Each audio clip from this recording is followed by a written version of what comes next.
একের পর এক মিসাইল হামলায় এভাবেই কেঁপে ওঠে কাতারের রাজধানী দোহা। রাতের আকাশে দেখা যায় ইরানের ছোড়া মিসাইল প্রতিহত করছে আকাশ প্রতিরক্ষা ব্যবস্থা। শোনা যায় ক্ষেপণাস্ত্র বিস্ফোরণের বিকট আওয়াজ।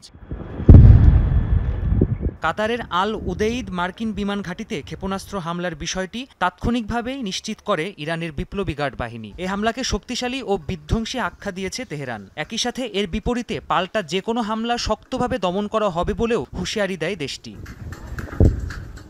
ইরানের এ হামলার কঠোর নিন্দা জানিয়েছে কাতার। দেশটির পররাষ্ট্র মন্ত্রণালয়ের মুখপাত্র মাজিদ আল আনসারি এ হামলাকে দেশটির সার্বভৌমত্বের প্রতি আঘাত বলে আখ্যা দেয়। কাতারের পাশাপাশি এ হামলার নিন্দা জানিয়েছে সৌদি আরবও। তবে বন্ধুপ্রতিম দেশ কাতারের বিরুদ্ধে হামলা চালানো হয়নি বলে জানিয়েছে ইরান।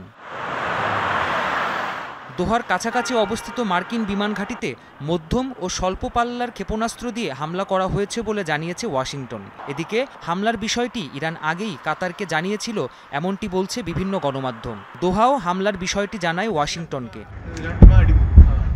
প্রাণপ্রতিম কুণ্ডু, যমুনা নিউজ।